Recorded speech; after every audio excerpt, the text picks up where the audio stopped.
हज़रत नूह अलैहिस्सलाम का वाक़या।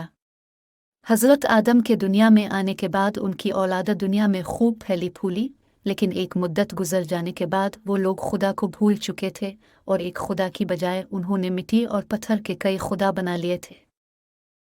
न सिर्फ उनकी इबादत किया करते थे बल्कि हर घर में बुत रखे हुए थे जिनकी वो पूजा किया करते और उनसे मुरादें मांगा करते थे। हज़रत नूह ने अपनी कौम को अल्लाह ताला के एहसानात जतलाकर सीधे रास्ते पर चलने की तलकीन की और बुरी राह से मना फरमाया जिस पर चल रहे थे, और उनको ये भी बता दिया कि अगर तुम बुतों को छोड़कर एक खुदा की तरफ रुजू नहीं हुए तो तुम पर अजाब नाजिल होने का खतरा है, और कहा कि मुझे अल्लाह ने तुम्हारी तरफ अपना रसूल बनाकर भेजा है। हज़रत नूह ने अपनी कौम को अल्लाह के एहसानात जितलाए और कहा तुमको चाहिए कि इन बेकार बुतों की प्रस्तिश छोड़कर एक अल्लाह की इबादत करो, और मैं उसकी तुमसे कोई उजरत नहीं मांगता, तुम्हारी ही भलाई के लिए। हज़रत नूह ने कोई 950 साल तक अपनी कौम में वाज़ व तबलीग की और कोशिश की कि वो खुदा की इबादत करे, मगर उन पर कोई असर न हुआ। सिर्फ चंद लोग थे जो ईमान लाए। तुमको नसीहत करता हूँ। कौम की ये सरकशी और नाफरमानी देखकर हज़रत नूह ने अपने रब को पुकारा कि ए अल्लाह, मैं तो इस कौम से तंग आ गया हूँ, अब तो ही उनसे बदला ले। हज़रत नूह की कश्ती।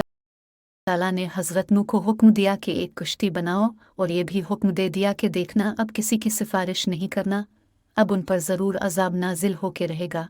हज़रत नूह खुदा के हुक्म के मुताबिक कश्ती बनाने में लग गए। कश्ती बनकर तैयार हो गई तो खुदा ने हुक्म दिया कि अपने अहल और उन लोगों को कश्ती पर सवार कर लो जो मुझ पर ईमान लाए हैं, और हर जानवर का एक एक जोड़ा भी कश्ती में रख लो। जब सब लोग कश्ती में बैठ गए तो खुदा के हुक्म से मूसलाधार बारिश शुरू हो गई। ज़मीन पर पानी भरने लगा और हज़रत नूह की कश्ती पानी में तैरने लगी। पानी बढ़ा तो हज़रत नूह ने देखा कि उनका बेटा पानी में डूबने लगा है। अपने से आवाज़ दी कि अब भी आ जाओ ताकि अल्लाह के अजाब से बचा सको।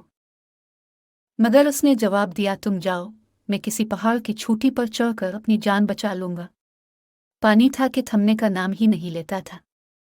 दुनिया के नाफरमान और सरकश लोग इस सैलाब में डूब गए और हज़रत नूह की कश्ती पहाड़ की चोटी पर जाकर ठहर गई। अब खुदा के हुक्म से सैलाब थम गया और ज़मीन ने सारा पानी अपने अंदर जज्ब कर लिया।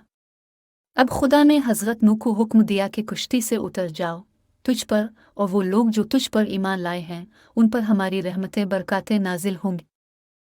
इस तूफान में दुनिया के तमाम लोग ही फना हो गए थे, सिर्फ चंद लोग ही जिंदा बचे थे। इसलिए हज़रत नूह को आदम सानी भी कहा जाता है। इन्हीं की औलाद इस वक्त दुनिया में आबाद है।